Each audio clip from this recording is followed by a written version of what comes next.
I think that's all I know. I want to be the main character. And after a little while, I was like, Sarah, you've got to stop. Alrighty, wherever you're coming in from, welcome. My name is Sarah, and this is my channel, Side Character Sarah. And today we are going to be talking about the 9 books I read in April. And it was the best reading month I've had so far this year. There were some really, really good ones, and just a few that didn't quite hit. But I think my plan is to talk about the books in the order of my star ranking today. So we'll start with the ones that had the lowest ranking and work our way up to the ones that had the highest rating. I've got a couple that are potential 6-star ratings. And yes, I use a 6-star rating system. It's my system. I can do what I want. As long as I'm not hurting anybody. I'm not hurting anybody by having a 6-star rating system. So really quickly, before we get started, I've got a quick breakdown of some of the information about the books. So again, I read 9 books. 5 of them were a part of a series, and every single one of those has a new book coming out this year as a part of it. So when we get to those books, I'll let you know what the next book is and what its release date is going to be. And then also this month, I read from a wide variety of genres, which is part of my goal for the year, is I wanted to break out into a little bit more. My usual go-to is, of course, romance, fantasy, the Romantasy, and I still love those books, and I still want to read. Oh, hi. Okay. I still want to read lots in that genre, but I like other genres too. So I'm incorporating a few more genres. So this month we had mystery thriller, horror, literary fiction, fantasy, romantasy, contemporary romance. Why choose romantasy? All sorts of stuff. All sorts of stuff to choose from. Then where I got the books from, I owned 3 of them. I got 2 from Kindle Unlimited, and then I got 4 from the library. I had a 2-star, a 3-star, 3 4-stars, 2 5-stars, and 2 that are currently 5 stars, but have the potential to be 6 stars in the future. It just depends on if they have a lasting impact for me, and if they do, that's when I'll bump them up to my next tier in the rating system. So lots of great stuff to talk about today. And then at the end of this video, I'm going to list 4 books I'm considering reading next. And if you want, drop a comment below on if you've read them, if you liked them, if you didn't like them, without spoilers, please. But I'd love to hear your thoughts on my potential next reads. I'm not sure. I have so many books I need to read. I need some way to figure out what to do next. I guess I can just decide for myself, but I'd love to hear from you. That's why we're all here. We're all here to talk about books. And I think that's enough for the intro. I'm just going to get started in my list of books. First up, we've got my unfortunate book for the year. And this one was disappointing because it was a highly anticipated new release for me. It is a part of an ongoing series that I've really enjoyed the past 4 books of. Yeah. Oh, this is too bad.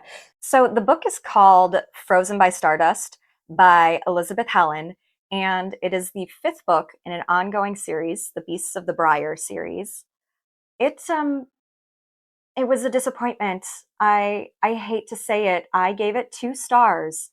It's loosely based on Beauty and the Beast retelling, but in a why choose romantasy setting.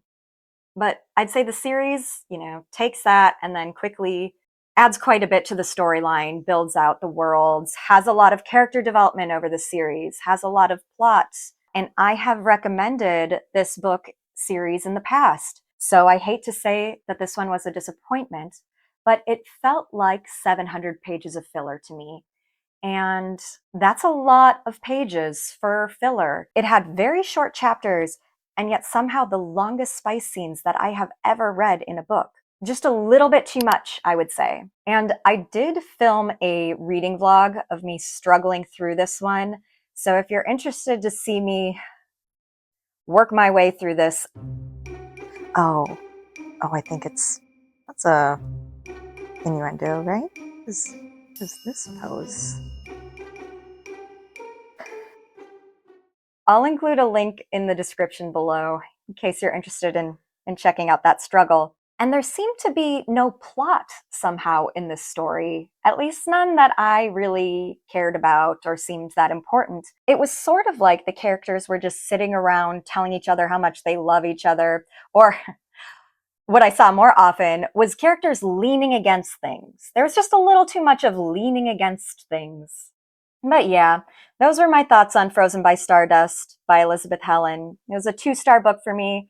It is an ongoing series, so the 6th book is going to be coming out on July 21st, and that is called Stolen by Shadows. I think I'm going to be giving it a chance because I liked the other books, and I've just dedicated so much time to it so far. So we'll see. I'll check back in July and see how the next one goes. But moving on to my 3-star read. And this one might be a controversial take because a lot of people really liked it and it just didn't personally work for me. And that is The Night and the Moth by Rachel Gillig. And I thought it would be up my alley because it is a gothic romantasy.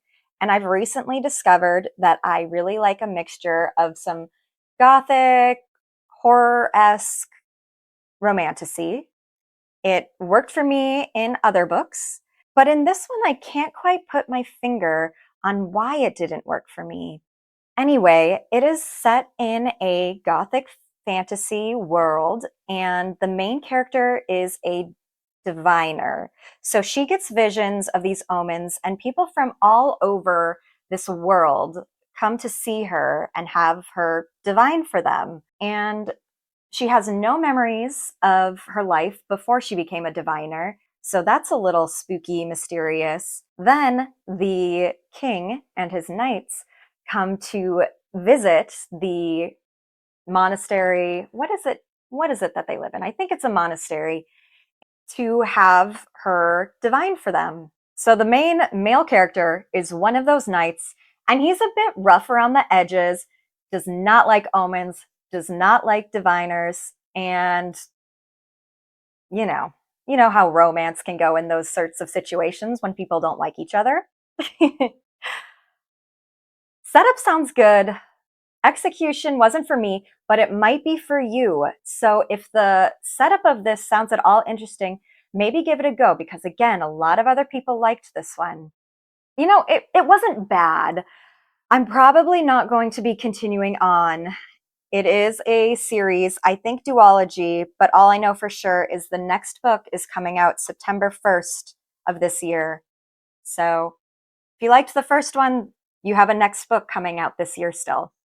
Okay, moving on to my 4-star reads. I've got 3 of them, and they're all in different genres. And the first one is My Husband's Wife by Alice Feeney. And this is a mystery thriller book. It's about this woman who goes for a jog, and when she gets home, her key doesn't work in the lock. And that's weird. So as she's trying to open this door, another woman opens it and is pretending to be her. So that's weird.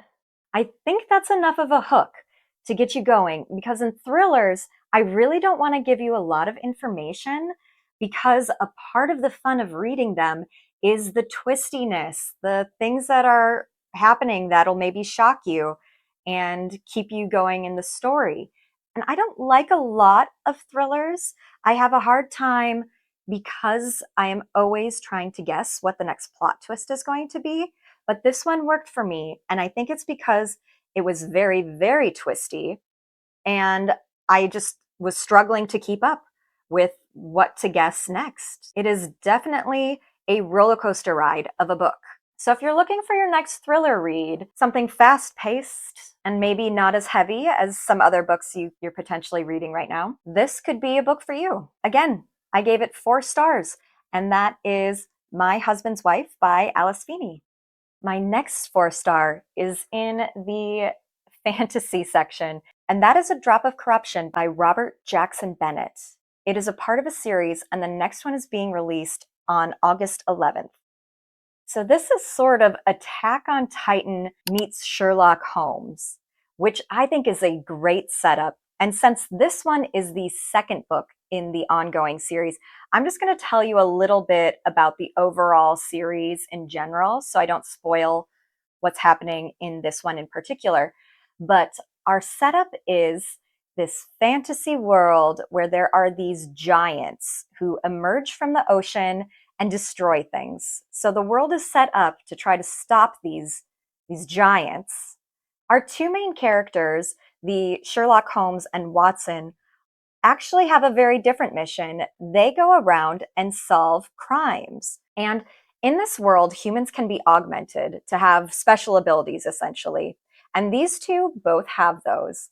The first one, she is eccentric. And that is my favorite type of character. I love an eccentric person. They're just the best people. And she doesn't like going out into the world at all. She even wears a blindfold to cut off her senses. So she has an assistant, the Watson, and he is augmented to when he smells certain things, he can remember it like a photographic memory. So he goes out and he does the initial investigating, getting all this photographic memory, and brings that information back to our main detective for her to, she puts things together in a way that is just so enjoyable to read. So if you are looking for a really cool fantasy world and really interesting crime solving detective aspects within that fantasy world, this is a great one. And again, I gave it 4 stars. And that was A Drop of Corruption by Robert Jackson Bennett. The next 4-star I have for you is a dark romantic. What, Oliver? My next 4-star is a dark romantic comedy, Tourist Season by Brynne Weaver. It is set in this small town called Cape Carnage. And okay, no, there he goes. You want to come back?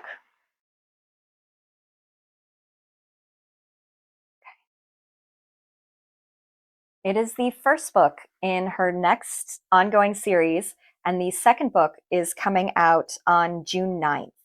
And we've got enemies to lovers in a small town, and they're both murdery, but not in a scary way, if that makes any sense.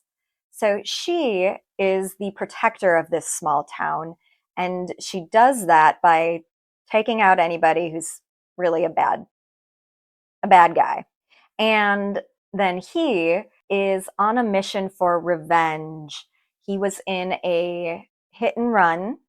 He was hit in a hit and run, and his brother passed away from that. So he's tracking down everybody else who was involved, and she is his last stop, but she's not what he is expecting. And then they have to join forces because of somebody else coming in who might expose everything. And that is really what we're dealing with in Tourist Season. I'd recommend, if you're looking for something funny and dark, romance, contemporary, that combo might work for you. So maybe give it a try. And that was Tourist Season by Brynne Weaver. Next up, we are moving into my 5-star reads. First up, we've got The God of the Woods by Liz Moore. And this one won the Goodreads Choice Awards for Mystery Thriller in 2024. And we are set in a summer camp in upstate New York, set back in the 60s and 70s. The story really gets started when a young teen girl goes missing. But here's the thing, 14 years earlier at the same summer camp, her older brother had gone missing. So that's not good. And we then, throughout the book, jump between different time periods. We jump between different characters, and we are trying to piece together this puzzle of what happened. How did this all go so wrong? And I found that dynamic in the book to be something that was enjoyable, fast-paced, and yet really dug into all of these people's minds. So it had some great character work, which is my favorite thing in a book. I am character over plot, but this one balanced both really, really well. And that was God of the Woods by Liz Moore. My next 5-star read is another mystery thriller, and that is We Are All Guilty Here by Karen Slaughter. And I've read a couple of Karen Slaughter books before and really, really enjoyed them. So when I saw that she was starting a new series, I decided to pick up the first one. So this is the first book in a new series from Karen Slaughter. And the second book is coming out August 11th. We are set in a small town, and at the start of this book, two teen girls go missing. Our main character, Emmy, is a law enforcement officer, and she is racing against time to find these missing girls because time is of the essence when people go missing. There are a lot of secrets and potential leads for her to follow up on. And what I find in Karen Slaughter's books that I really, really like and think she pulls off so well is that I get so attached to the characters and their journeys through the book every time. It's just a great balance of character driven and plot driven. And she is a master of revealing just enough information to keep you hooked and turning the pages and not putting the book down. And all of the puzzle pieces will start fitting together in ways that make sense, but can still be very surprising. And that was We Are All Guilty Here by Karen Slaughter.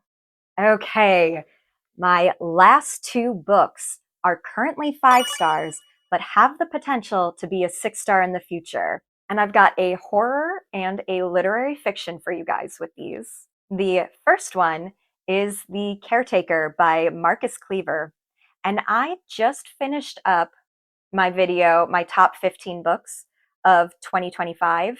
I know it's late in the year for that, but his first book made my list last year. And so I wanted to try his new release. This book just came out a few weeks ago, and it was so good. It seems to be that his books give life lessons on what not to do. The first one was Don't Let Strangers Into Your House. And this one was Beware of Craigslist ads and deals that are too good to be true. So this book, our main character answers a Craigslist ad and ends up house sitting for this couple, and it gets creepy from there. Have you ever been alone in a house you're not familiar with, late at night, and started second guessing everything that's happening around you? Did you remember to lock the doors? Is that a weird shadow outside? What was that weird noise from the other room? Just spiraling in your mind, and every next little thing just gives you the creeps and something feels off. That is the vibe of this book, because as you're reading, things feel off. And the people who hired her to house sit left some pretty odd instructions for her. And yet it's scary, but it's also a very thoughtful book. It's a very well written book. I love the writing style. I was literally having to stop myself from highlighting over 50% of the book.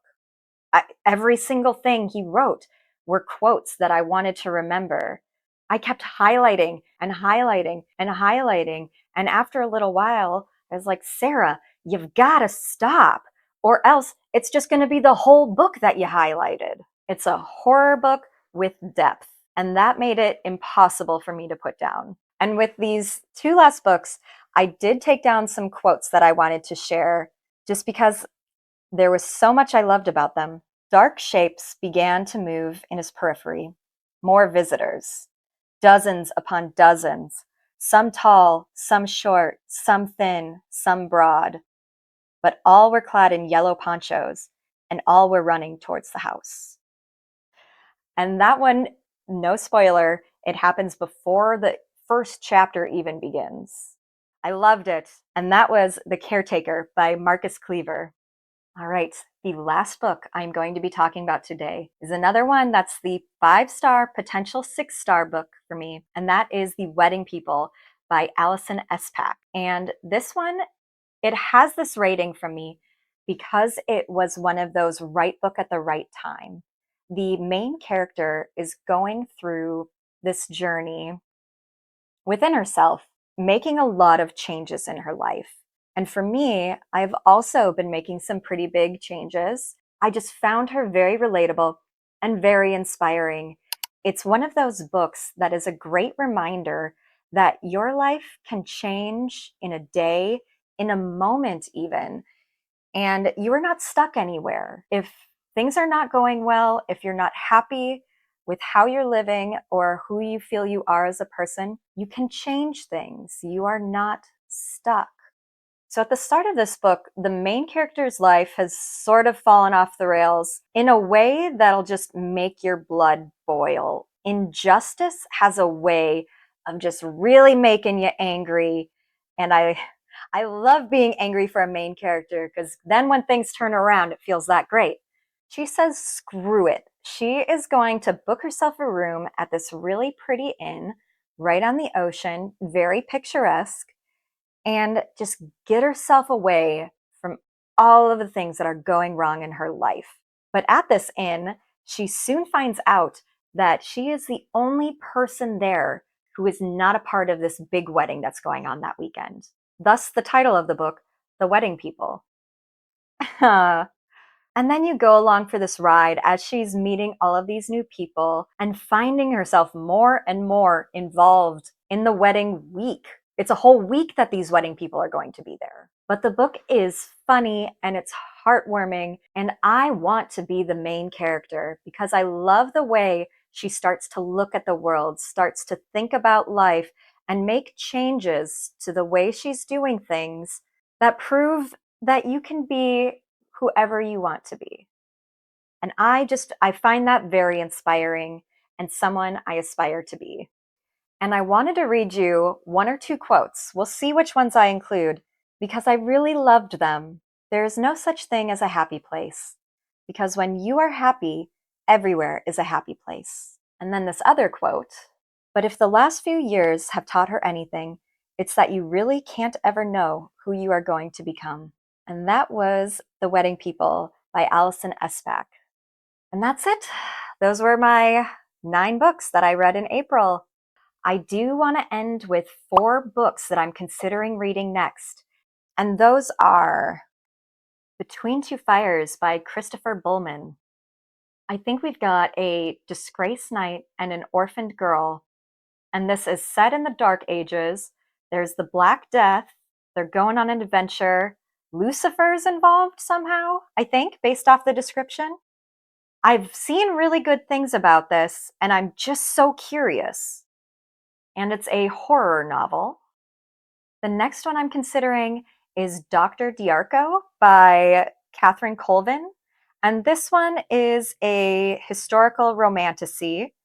And he is a doctor, and she's his apprentice, I think. And they fall in love. But the cover says a Victorian Gothic romance.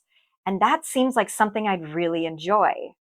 But I haven't heard a lot of other people talk about it, so I'm not quite sure. It is on Kindle Unlimited as of right now. Then I've got Ready or Not by Caraba Stone, and I haven't read one of her books before, but a lot of people seem to really like them. It's a contemporary romance about a girl who gets pregnant, and I think that's all I know. But again, I've heard a lot of people really liked this book. I also really want to try this author, so maybe considering this book. And the last one is me really needing to continue on in this series, and that's in the Dungeon Crawler Carl series, the 4th book, The Gate of the Feral Gods. So if you know me, you know I'm loving this series, and I love to hear what you guys think about the 4th one. I might even do this one on audiobook because I haven't listened to any of them on audiobook, and I've heard really good things about the Dungeon Crawler Carl audiobooks. So that is the last of the 4 that I'm considering reading. Anyway, that's all I have for you today. Thank you so much for watching. I really appreciate your time, and I'll see you next time. Bye.